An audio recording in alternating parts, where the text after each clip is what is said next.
Muli po ay isang magandang umaga mga kabagis. Ngayon po tayo magpapatoka ng ating alagang manok.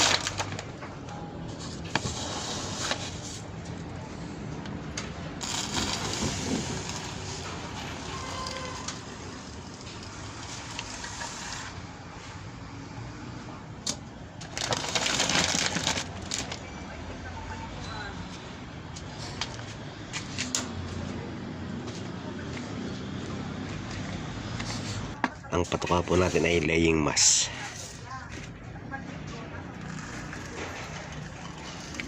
Baka sakaling sila ay mangingitlog.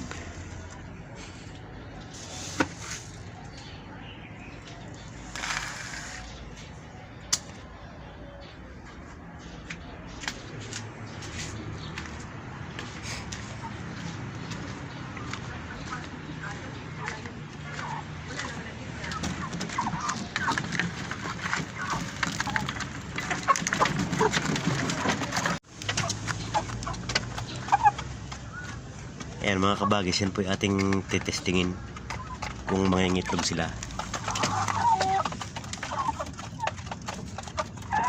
Bali, 10 po yung mga yan, 10 lahat. Sa 2 buwan na po sila simula sa pagkasisiw.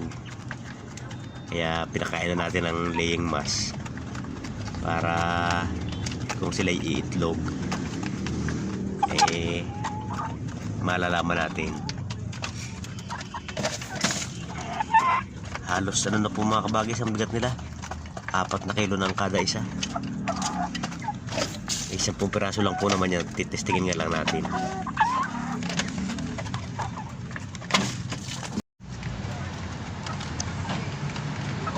Siguro po mga kabagis, dalhan natin ng native dito sa ilalim kasi maraming nalalaglag na patoka.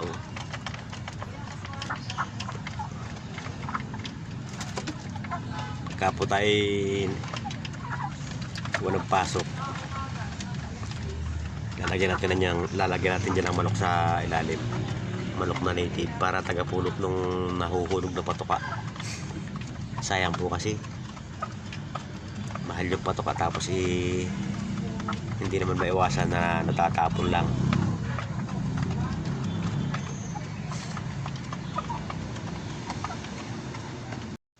Yan po naman mga kabagis, testing lang natin yan kung iitlog sila o hindi. Pagka sila hindi itlog, kakatayin natin. Pagka sila mangingitlog, di tuloy-tuloy natin pa-itlogin.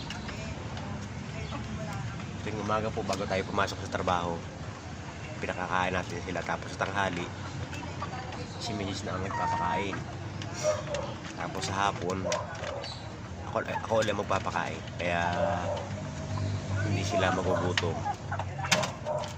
Pero hindi pong tubig dyan sa loob, kaya pagkakain nila iinom lang sila, ayos na.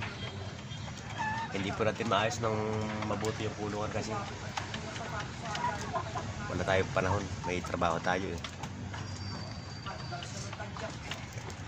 Hanggang sa muli po mga kabagis, titignan natin kung iitlog itong ating mga manok na 45 days. Maraming salamat po sa lahat ng nanonood at saka sa mga manonood pa. Muli po, ito ang inyong abang lingkod, Tatay Netox Moto. Nag-iiwan ng isang magandang araw at tayo ipapasok na sa ating trabaho.